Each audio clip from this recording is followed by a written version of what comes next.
अक्टूबर 2025 में अमेरिकी राष्ट्रपति डोनाल्ड ट्रंप ने दावा किया था कि प्रधानमंत्री नरेंद्र मोदी ने उन्हें भरोसा अश्योरेंस दिलाया है कि भारत अब रूस से तेल खरीदना बंद कर देगा। ट्रंप ने इस कथित वादे को एक बड़ा कदम बताया और कहा कि इससे रूस यूक्रेन युद्ध को खत्म करने में मदद मिलेगी। ट्रंप के बयानों और भारत की प्रतिक्रिया के मुख्य बिंदु निम्नलिखित हैं। ट्रंप का दावा। ट्रंप ने कहा कि उन्होंने पीएम मोदी से अपनी नाराजगी व्यक्त की थी क्योंकि भारत रूस से तेल खरीदकर युद्ध के लिए फंडिंग कर रहा था। उन्होंने दावा किया कि मोदी ने उन्हें खुश करने के लिए रूसी तेल खरीदना बंद करने का वादा किया है। टैरिफ का दबाव। ट्रंप प्रशासन ने भारत पर दबाव बनाने के लिए भारतीय सामानों पर 25% से 50% तक अतिरिक्त टैरिफ सीमा शुल्क लगाए थे। ट्रंप ने संकेत दिया था कि यदि भारत रूस से तेल खरीदना बंद नहीं करता है तो ये शुल्क जारी रहेंगे। भारत का स्पष्टीकरण। भारत के विदेश मंत्रालय ने ट्रंप के इस दावे की पुष्टि नहीं की। भारत ने स्पष्ट किया कि उसकी ऊर्जा नीति केवल राष्ट्रीय हित और भारतीय उपभोक्ताओं की सुरक्षा से प्रेरित है।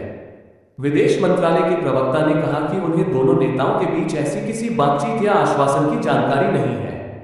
कड़ी टिप्पणियां। दबाव बनाने के दौरान ट्रंप ने यह भी कहा था कि यदि भारत अपनी व्यापार नीतियां नहीं बदलता है तो भारत और रूस की अर्थव्यवस्थाएं एक साथ डूब सकती हैं। वर्तमान में भारत अपनी ऊर्जा जरूरतों के लिए रूस से तेल खरीदना जारी रखे हुए है और उसने स्पष्ट किया है कि वह बाजार की स्थितियों के आधार पर फैसले लेगा। ट्रंप ने कहा, नरेंद्र मोदी ने मुझे खुश करने के लिए रूस से तेल।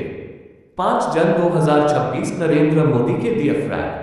डोनाल्ड कह रहे हैं कि भारत ने रूस से तेल खरीदना कम कर दिया क्योंकि मोदी मुझे खुश करना चाहता है। अगर ट्रंप ने रूस से तेल खरीदने पर भारत पर टैरिफ बढ़ाकर 50% कर दिया है।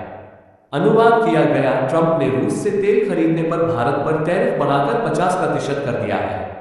राष्ट्रपति का यह आदेश दर्जनों अन्य शुल्कों के प्रभावी होने से भारत रूस से अभी भी भारी मात्रा में कच्चा तेल खरीद रहा है, लेकिन हाल ही में अमेरिका के कड़े प्रतिबंधों, भारी आयात शुल्क, टैरिफ और रूस द्वारा कम की गई छूट के कारण भारत ने अपनी निर्भरता को कुछ कम किया है। रूस से तेल की खरीद कम करने और इसे संतुलित करने के मुख्य कारण निम्नलिखित हैं। अमेरिका के कड़े प्रतिबंध। अमेरिकी प्रशासन द्वारा रूस की प्रमुख तेल कंपनियों और शिपिंग मार्गों पर कड़े प्रतिबंध लगाए गए हैं, जिसके कारण भारतीय रिफाइनरियों के लिए सीधे भुगतान और परिवहन में जटिलताएं पैदा हुई हैं। टैरिफ का दबाव। अमेरिका ने रूसी तेल खरीदने के कारण भारत पर दंडात्मक टैरिफ लगाए थे। हालांकि दोनों देशों के बीच व्यापार समझौतों के तहत इसे कम किया गया, लेकिन भारत को अमेरिका से अपनी ऊर्जा खरीद बढ़ाने के लिए प्रतिबद्ध होना पड़ा। छूट का कम होना। अंतर्राष्ट्रीय स्तर पर कच्चे तेल की कीमतों में गिरावट के बाद रूस ने अब तेल पर मिलने वाली भारी छूट कम कर दी है। इसके कारण दूर से